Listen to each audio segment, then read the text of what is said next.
Hello, Gears and Gaming fans. Welcome to the Gears Intel podcast.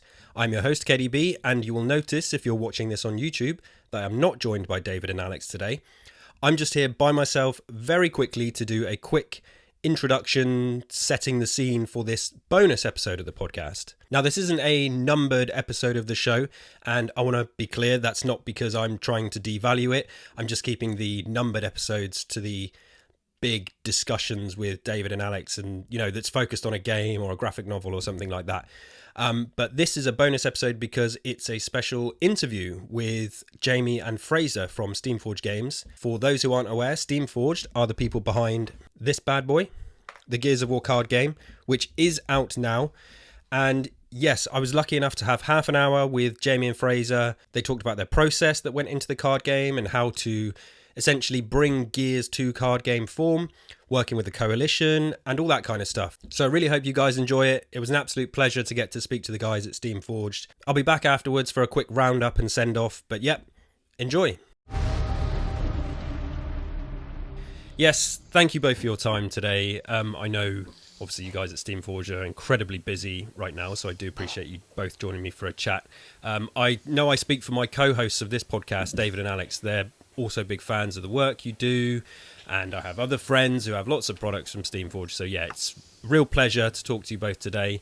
And first of all, so what we're going to do for those listening, we're going to be talking about one of the things that has been making you be quite busy recently, and that is the release of the Gears of War card game, which I do have right here. So for everybody listening, that of course is out now, as we have discussed on the podcast already. But before we get to the card game specifically, it would be cool if you could just both introduce yourself, tell us about your roles at Steamforged. So I'm here with Jamie and Fraser. Jamie, why don't you go first? Tell us a bit about yourself for those who don't know. Absolutely. Well, firstly, thank you for having me on, Kelsey. It's a pleasure to be here. And yes, my name is Jamie Perkins. I've worked at Steamforged Games for 7 years. My job title is a product owner, which effectively means that I am a lead of the projects that I work on, kind of like a mini creative director, specifically for project specific. So I will overview the projects I'm working on time to time. So let me hand over to Fraser. Fantastic. Yes, Fraser. Okay. Hi, I'm Fraser McFetridge. I'm a designer and developer with Steamforged Games, which is one rung below Perkins' job title. I've been at the company for coming on 4 years now. Wow, that's gone in. Cool, that's it from me. Jamie, so again, for people who aren't aware of Steamforged, could you give me like a Cliff Notes version of what it is that Steamforged Games do? Absolutely, yeah. So, give you the line that we like to say, which is like we like to create compelling experiences for people, but ultimately we make tabletop games that we would enjoy playing ourselves. We've made a variety of video game IP-based board games, such as, for Gears of War card game, obviously being the one that's pertinent right now. We've also made Monster Hunter World, the board game, Resident Evil, and Devil May Cry, Horizon, and Dark Souls as well, probably most notably. But as well as made some of our own board games based on Steamforged Games' own IPs, such as Guild Ball, God Tier, and a number of other games as well along the way. So we've done quite a few games. I think we're into the teens of different games that we've worked on and produced at this point. So we're quite experienced in the field, a number of Kickstarter deliveries successfully as well. So yeah, we've been doing this for a little while, and we really enjoy what we're doing. So it's a nice job to do.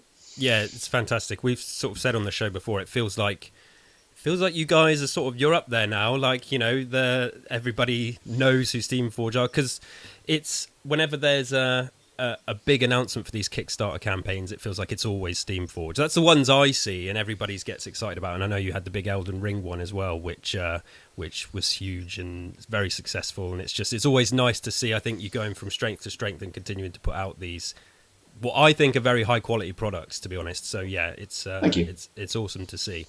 But yes, today we're talking about Gears of War, the card game.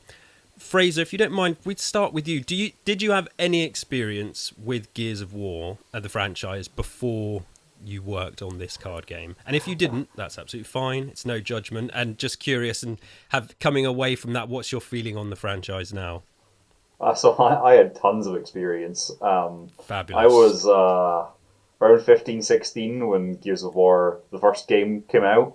And so that was me and my friends, all-nighters, doing Gears of War, pass the controller around, ram one insane type stuff. It's absolutely my formative teenage years were very, very heavily influenced by Gears of War. I think I played the original trilogy, with the first one being the one I had the most experience with, which was fortunately what our card game is based off of. Um, and I kind of lost, not so much lost interest, but like stopped console gaming in general by the time 4 and 5 were out. But it was really, really exciting to get the chance to work on a Gears of War game, particularly one based on the first game, which I still knew intimately. Yes. No, that's fantastic to hear. Jamie, what about you? Had you had any experience with Gears of War before the card game came along? Very similar to Fraser, honestly. So I played quite a lot of 1, 2, and 3. Particularly enjoyed the storyline, honestly, all the way 1, 2, and 3. Similarly, kind of moved a little bit away from console gaming as 4 and 5 were coming out, but have played a little bit of Gears Tactics as well because I'm someone who enjoys that sort of turn-based tactical shooter, like XCOM style video game as well on my desktop. But otherwise, yeah, so much of a fan of the earlier games of Gears of War. Glad to hear it. So two hardcore fans then, yes. There will be a pop quiz on the franchise, so let's get ready for that. Just joking. Right, so, okay, well, that's good. So the card game itself, there's a lot we could talk about. You know, there's obviously a lot involved with the process and everything with the card game, but I'm going to try and keep it straightforward. Jamie, could you start, maybe tell me what was when you set out to make this card game, what was the team's kind of main goals? What did you want to achieve as a playing experience for the card game? I suppose is what Absolutely. I'm trying to say. So whenever we take whenever we do a video game adaptation, whether it's to a board game or a card game, the thing that we need to do is distill down what is the essence of the experience that we want to transfer over, because it's not always possible to just do a one-for-one, and people don't necessarily just want to play an exact copy of a video game in a card or board game form. You've still got to make a good tabletop game at the end of the day. That is reminiscent. So finding that balance is important. One of the key aspects that we needed to get across with Gears of War was this wall-based combat. Ultimately, you have to be behind a wall, or you have to be using walls as part of your strategy, and it has to be really an ingrained part of the experience. And this is something that's very important when working with the Coalition as well, in terms of how they were putting this across, in terms of that how this is going to be the game experience needs to be. If you're not inside a wall, then you are dead. And that is very much the philosophy they take into any kind of Gears of War game. It's a really key part of the strategy that makes it different to most of the other games in a similar area. So that'd be the first thing that we needed to have. In addition to that, we wanted to make sure that we had very clearly identifiable factions in terms of how the play styles come across. So the Cog need to feel like they're sort of the desperate humanity with those elite soldiers where there's not a huge number of them, whereas the Locust Horde obviously need to feel like you're playing against an oppressive large number of enemies that just a seemingly endless amount of them, but aren't necessarily as high quality in individual troops. So elements like that needed to really come through and feel vibrant in the gameplay experience. Fantastic. Yeah, so they're definitely, I mean, the cover-based combat, I mean, that's quintessential, and that's just sort of their very essence of Gears of War. So yeah, that's very interesting to hear. Fraser, in terms of your role on this card game and delivering a kind of playing experience, you know, what tell us a bit about, you know, what you did and things you did to achieve this type of experience that Jamie's referring to. So the really, really key thing that Jamie pointed or mentioned was cover. So this plays over multiple scenarios, and we needed to keep that idea fresh going from beginning to end. So for your very first experience, cover's got to be pretty simple, and that's quite easy to deliver, a simple and compelling experience. But then once people start to learn how to use cover and how to play around it, then we want to start changing things up. But it's always with this laser focus on how are players interacting with cover, how does it evolve. So like it's one of the late early game scenarios where you first encounter with a berserker, and the berserker's thing is it's running round, it's destroying pillars, and so we want to represent that feeling of as you play the cover starts disappearing. But how do we accomplish that? How do we accomplish cover disappearing when the whole thing's meant to be about cover? And so it's how we overcome identifying challenges like that, overcoming them, and ending up with a gameplay experience is probably better as a result. And then we level things up to we start using bluffing mechanics, again based around cover, and so on. I know that was the key focus of me working with our internal playtest team at the time, to write and then develop a unique and interesting play experience with every scenario, but always focused around positioning around cover. Was there any, in terms of that sort of stuff, was there anything you were trying that you thought this isn't just going to work this way, or you had to sort of completely change direction with something you were doing to ensure you were still hitting that experience that you wanted to get in the end? Yeah, well, that's most of game development. Is that exactly that? Like I mentioned there, we had the scenario with the Berserker. So originally, that one, the Berserker, literally would destroy the cover. If it finished the turn in cover, the cover would go away. But then you end up, if the Locust player is winning, there's no cover left and you can't play the game. Okay, so now we need to represent that in such a way that does not actually destroy the cover, and so on. We tried another one where you were trying to fight up the train in Act 5. But so initially we had the cover deployed like almost like vertically between us rather than horizontally, but it created a whole mess of like confusing gameplay issues that was ultimately not really a compelling experience. So even though we designed something that would be visually very cool and very much hits the brief of cover, it just wasn't really up to the task of like being fun to play. And so we had to then create somehow a vertical experience out of horizontal cover, and so on. So there's things like that, and many special rules and unit types that ended up getting scrapped by just they just like not everything makes the as we call it, the cutting room floor. Yeah. So yeah, like honestly, it's like there's way too much for me to call them out individually. But like the content you see in the game, double that, it got lost all somewhere along the way from dev. Yeah. No, understood. Jamie, what would you say to people who maybe aren't big tabletop or card game players at all? What would you say, but they're Gears of War fans, because they'll be watching this and they may have never played a card game or anything. They're just coming from playing the video games. What would you highlight about this game, this card game in particular, to encourage them to try it out? So one of the things that we try to bear in mind whenever we do a video game IP-based game, just as kind of as I led in earlier, is that as well as it needing to feel like, I'll take the quintessential essence of the experience is what I was trying to say, over to the tabletop experience, we also need to make sure that it is accessible, because we understand that a number of gamers that are going to come over, as you say, are going to come over to try a tabletop game, have never tried one before. So it's something that we'd very much try and bear in mind in the player experience, that it should be as accessible as possible.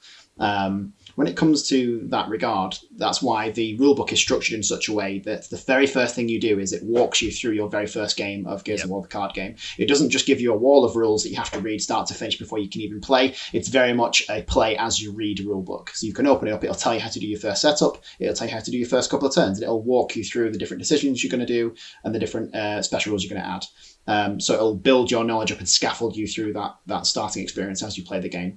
And it doesn't stop doing it there either. Once you finish your tutorial game, as you play through the different chapters, of which I believe there are 15 in the game, each time you play one of the earlier chapters, it'll add another special rule. Each time it brings in a special rule, it'll bring in a couple of new extra cards that will play using that special rule to show you how it works. And so, again, it'll just continue to scaffold you upwards until you're on, I think it's like the last 7 or 8 scenarios, where you're just playing the game with sort of new units like the Brumac added in, etc. But you now understand how the game works. So you can just play with all this cool stuff that we're trying to show you. We've built you up for that level. So we really do try and take the user experience on board, assuming that you know nothing about games whatsoever. And hopefully we'll take you through that experience to be able to get you as an expert by the time you're sort of in the middle of the campaign.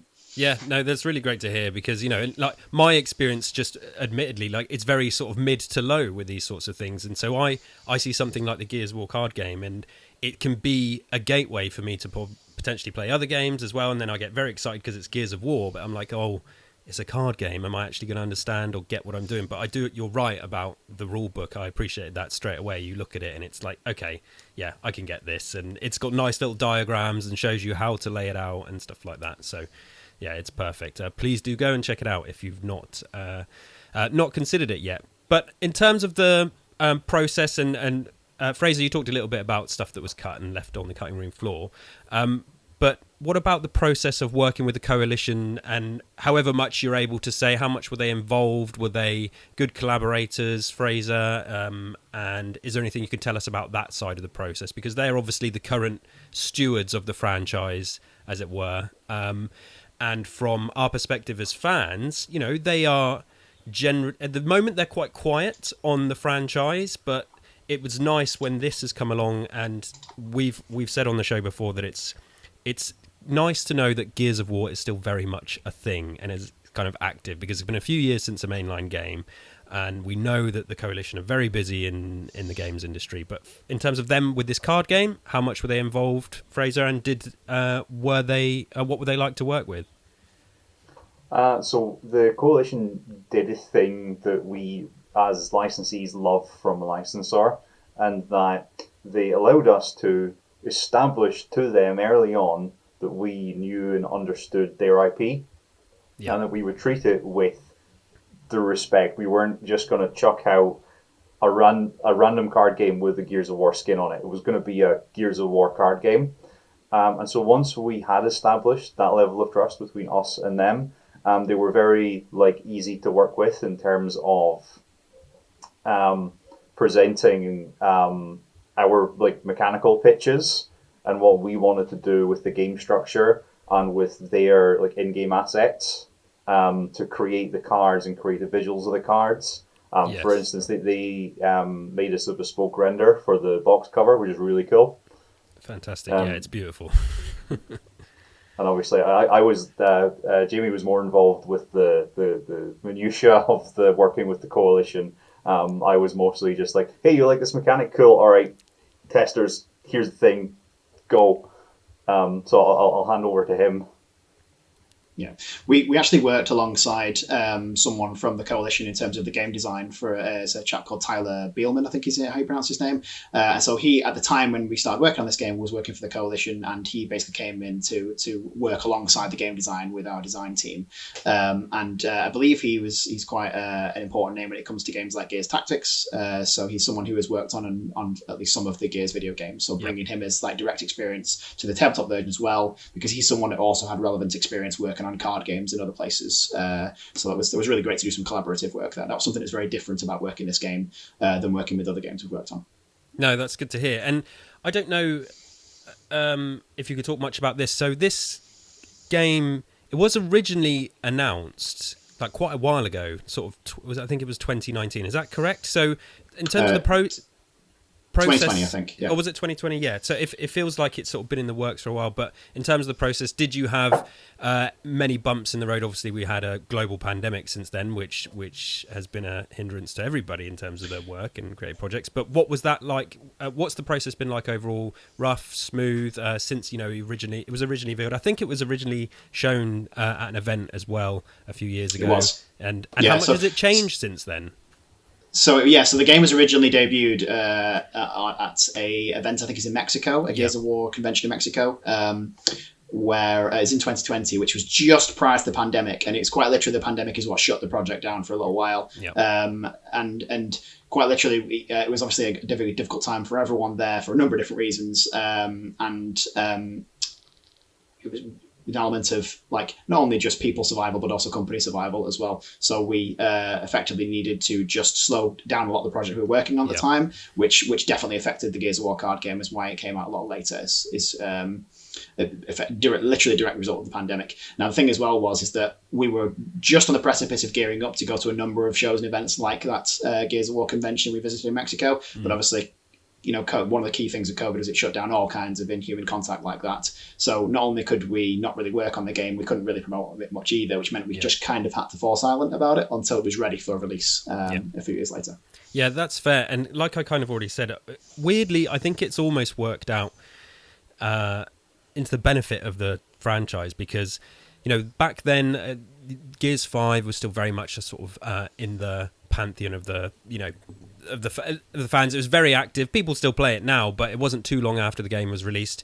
And then Gears of War has kind of been quiet. And then in the past few months, there's been announcements of a new movie and a TV show, and then to have this game come along as well for me as a fan, and I know other fans, it's kind of like a nice reminder that the franchise is there, and it's going to kind of keep us going, I think, until there are, you know, future video games and stuff like that. So it's not so bad at the end of the day that we've had to wait so long for it.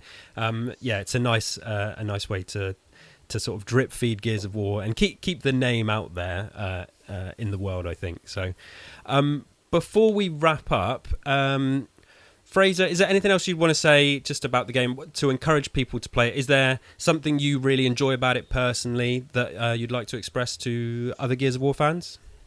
I guess. Okay, so this is a thing that's not like it's very generic. It is very hard for a game developer to like actively enjoy playing their own games in their own time, because we've played it so much. We know it so well. We just can't have an end user experience. And I like actively like look forward to playing this with my friends.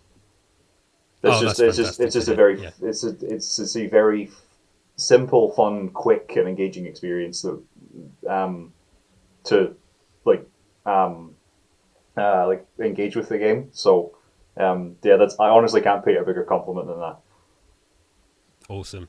And Jamie, is there anything else you'd like to say about the game, or is there anything else coming up for Steamforged which you just want to touch on quickly, which people can be looking out for in the near future before we wrap up today? So yeah, firstly about the Gears of War card game is just I have it's something I wish we could replicate, but we can't with the card game, sadly. But I have a very sadistic enjoyment of the sound of the talk bow winding up, and just waiting for that thing to unleash on somebody that's just for quite far away, and then that little explosion sound at the end. I'm not going to keep on about it. Kind of get a bit weird the more I talk about it. So, so being able to play with weapons like the talk bow and have them feel like as you remember them in the video game, as much as is possible to do so in the card game, that's something I get a lot of enjoyment out of. And being able to represent things that you just kind of like, how is they going to represent this in the card game? Like the Brewmac I mentioned earlier, and then going, oh, that's actually really cool. I wouldn't have thought of doing it that way. They're things that I'm excited to see people's opinions of. But that's, outside of Gears of War, the card game, things you can look out for from Steamforged next is we have a Kickstarter coming up on May 18th for Monster Hunter World Iceborne. That's going to be our next sort of large Kickstarter. Definitely one to have a look at. It's a successor or follow-up to the very successful first Monster Hunter World board game that we did. One to keep an eye out if you like that video game as well. Awesome. Cool. So yeah, as mentioned, the card game is out now. Go to Steamforge's website to order your copy. It's available in English and is it available in Mexican Spanish as well? It is, yes. Yes. Which how was that having to produce essentially 2 copies of the game? I mean, it's not too difficult for myself and Fraser because we don't speak Mexican Spanish, so that's something that's handled very much by translator partners that we use. Cool. So we kind of have to go back in and make sure and sort of give it a check with colleagues who would be able to read Mexican Spanish and kind of get them to read it to us, etc. Make sure it's sort of coming across like explain the rules in the same way. But otherwise, it's not a particularly heavy workload on us. It's mainly sort of handled away from us, to be honest. Yeah. But it's nice to see. Yes, no, it's really nice to see because I know there is obviously a huge following, all around the world for Gears of War. But yes, the card game is out now, so for those listening, do go check it out. Thank you both again for your time today. It's been a pleasure to talk to you. Thank you very much for having us on. Yes, thank you. Thank you once again to Steamforged for speaking with us about the card game. I hope you all enjoyed it. If you did enjoy it, please subscribe to the podcast, subscribe to the YouTube channel, give the video a like, let us know what you thought in the comments. All that stuff that you're supposed to do on the internet really helps us a lot. Come and find us on Twitter at @gears_intel. We're definitely going to be talking about the card game more in future. I hope you enjoyed today's video or podcast if you're listening in the podcast feeds. We'll be back again soon. Until then, remember the Fallen.